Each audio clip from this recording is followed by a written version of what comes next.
Hippolyte, je peux vous demander un petit service? Tentez toujours.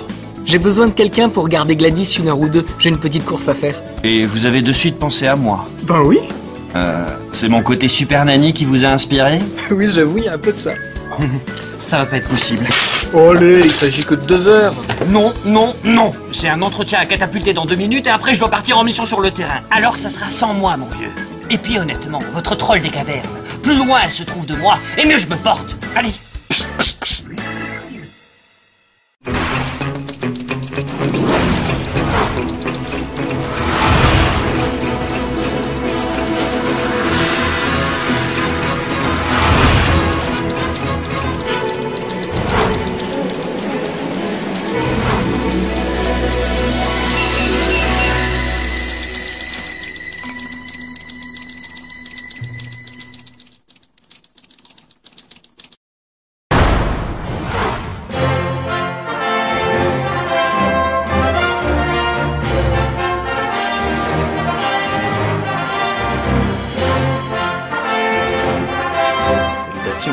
Bonjour.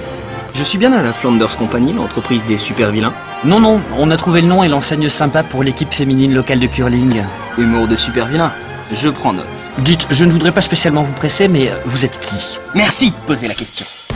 Prince du commerce équitable, sultan du déchet biodégradable, empereur du triage sélectif, je suis Recycleman.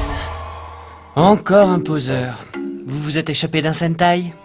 Attendez, Recycleman? Mais vous n'êtes pas la nouvelle recrue des Green Sergeants, les super-héros écolos? On a passé un contrat avec vous l'année dernière. Qu'est-ce que vous foutez là? Merci de poser la question. Victime d'une injustice terrible, martyr d'une abjecte machination, renié par mes confrères héros. Vous comptez faire votre petite parade prénuptiale à chaque fois que je vais vous poser une question? Parce que si c'est le cas, moi j'arrête. Posez votre cul sur cette chaise et ne le découlez plus. Merci. Alors pour faire simple, en gros, on vous a viré. C'est à peu près ça. Et peut-on savoir pour quelle raison?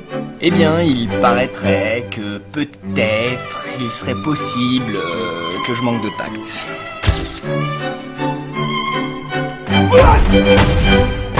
Les plastiques, c'est dans le conteneur jaune. Ça, c'est une bouteille en plastique. Tu la fous dans le conteneur jaune. Ok. Et que je te vois pas sortir d'ici tant que t'as pas tout trié. De tact? De tact. Et tu retires les bouchons. Du coup, Boudaman et Super Hippie, mes ex-coéquipiers, m'ont demandé d'aller voir ailleurs, s'il vous plaît. Alors, qu'est-ce que vous en dites? Vous vous foutez de nous? C'est hors de question. Oh allez, ça va pas vous coûter grand chose. Et puis elle a ses jouets pour s'occuper. Non mais même pas en rêve. Cet après-midi, on part en mission. Occuper les titans juniors. Déjà que ça va pas être de la tarte, mais si en plus on doit se taper Gladys. Non mais ça va, c'est pas non plus une bande d'ados attardés qui va vous demander du boulot. Parce que vous croyez que devoir se taper toute une bande de kikoulol coiffés comme Zac Etron et shooter au biactol, ça va être une partie de plaisir? Ça va être difficile de pas en buter quelques-uns. Je crois que d'après le contrat, on a droit à 10% de perte. Alors ça c'est une bonne nouvelle. Désolé papa, il va falloir que tu trouves une autre paire d'andouilles pour jouer les nounous. Allez. D'accord, vous avez été mise à la porte par vos anciens coéquipiers, ça ne fait jamais plaisir, mais de là à virer complètement de bord, c'est peut-être un peu extrême, non? Vous savez, avec la concurrence quasi déloyale qui vient de débarquer, je me suis dit qu'il était peut-être temps de me recycler. Après avoir longuement hésité... Combien de temps? 3 heures. C'est le temps qu'il a fallu à Al Simmons pour me convaincre de venir vous voir. Al Simmons? Al Simmons, Spawn, l'anti-héros. Grosse cape, gueule ravagée, toujours le cul entre deux chaises. Eh bien, il a passé 3 heures à m'expliquer pourquoi il persistait à ne pas choisir de camp. Résultat, me voilà devant vous aujourd'hui. Spawn vous fait une sérénade sur les vertus de la neutralité et vous choisissez la voie du mal? Je suis un peu perdu là. Bah, quand on parle 3 heures avec un clodo au milieu des bennes à ordures, ça donne pas envie de suivre son exemple. Non mais sans deck, Spawn, sans sa cape et ses chaînes, ça reste quand même un vieux cramé tout moisi. C'est une opinion. Bon, rentrons dans le vif du sujet. Dites-moi tout. Quel est votre super pouvoir? Eh bien, je fais dans le recyclage. D'accord, mais plus exactement, vous recyclez les rayons gamma pour en faire des décharges énergétiques? Quelque chose de plus puissant encore? Non, plutôt dans le recyclage des ordures ménagères. Regardez.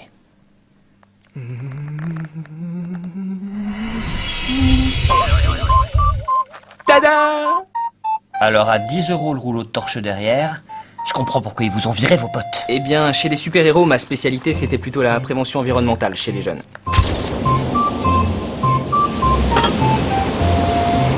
Maintenant que ça fait 3 jours que vous êtes ici, vous commencez à le sentir, le côté biodégradable des choses? Un souci, monsieur? Un simple dilemme. J'hésite entre me contenter de vous hurler dessus ou me lever et vous mettre dehors à grands coups de pied au cul. Non mais sérieusement, Georges, tu crois vraiment que j'ai que ça à foutre? Non, Lex, c'est pas à toi que je parle. Mais je te demande pas la lune, Armand, faudrait juste que tu la gardes 1 heure ou 2. Attends, je suis overbooké là. Et en plus, tu sais qu'elle a besoin d'une attention toute particulière. La dernière fois qu'on l'a laissée toute seule, elle s'est frottée à tous les meubles afin de marquer son territoire. J'en ai eu pour plus de 12 000 euros. Gladys, lâche ça! Non, tu lâches ça! Qu'est-ce que je t'ai déjà dit 100 fois? On mâche pas les câbles! Vilaine, dans ton panier! Tu vois, je t'avais dit de pas épouser sa mère. C'est ta fille qui la gère. Allez, viens avec moi, ma fille, on va faire des coloriages. Tonton non plus veut pas jouer avec moi. Non, tonton est occupé, ma chérie. Papa, les gens ils m'aiment pas parce que je suis pas une petite fille normale. Mais non, ma puce, tu es juste un peu différente, c'est tout. Mais c'est pour ça que je t'aime. Prends une brioche, ma puce. Écoutez, vous ne comprenez pas le français? Ça ne va pas être possible. Laissez-moi au moins faire mes preuves. Je dois peut-être vous le faire en baleineau. Ça ne va pas être possible. Ah non, ça c'est du Raymond Bas. Je n'avais pas vu un pouvoir aussi pourri depuis des mois, et croyez-moi, c'est pas peu dire. Alors vous allez me faire le plaisir de dégager violemment avant que je vous fasse sortir par la peau du cul par le service de sécurité.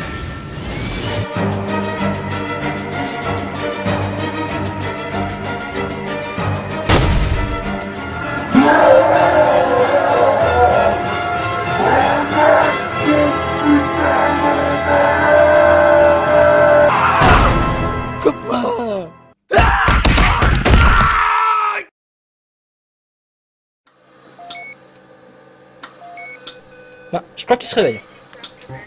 Ah bah dis donc mon vieux, on peut dire que vous nous avez fait peur, hein. Mais qu'est-ce qui vous a pris de vous jeter à la gorge de Gladys comme ça? Même moi, j'avais jamais essayé. On vous a porté une plante verte. Non, n'essayez pas de parler. Les médecins ont passé 3 heures à vous reconstituer un larynx, vous voulez pas gâcher leur travail. En tout cas, vous avez su résister à 2 heures de pilonnage intensif, et ça, c'est quand même remarquable. Ah oui. Mes meilleurs sbires ne tiennent pas plus de 5 minutes. Et vous avez subi les pires outrages avec un tel flegme, c'était merveilleux. Même quand vous avez supplié pour qu'elle vous achève, vous avez su rester digne. C'était beau. D'ailleurs, merci. Gladys était tellement occupée à vous cogner dessus que j'ai enfin pu aller à mon rendez-vous. Vous avez su nous faire forte impression. C'est donc avec un grand plaisir que je vous annonce qu'en définitive, on vous engage. On vous laisse avec Hippolyte pour signer votre petit contrat, hein. Remettez-vous bien. Ne vous inquiétez pas, hein, la rééducation, c'est pas si terrible que ça, hein. Au revoir. Au revoir. Bienvenue. Alors, il me faudrait une petite signature là. Non, ne tendez pas les bras. De toute façon, ça sert à rien, on vous a pas encore regreffé vos doigts. Alors, je vais mettre le stylo dans votre bouche. Ah, effectivement, sans les dents, ça va pas être facile. Serré. Voilà, appliquez-vous bien. Oh, par contre, évitez de mettre du sang sur le contrat. Après tout, c'est pas comme si vous signez avec le diable.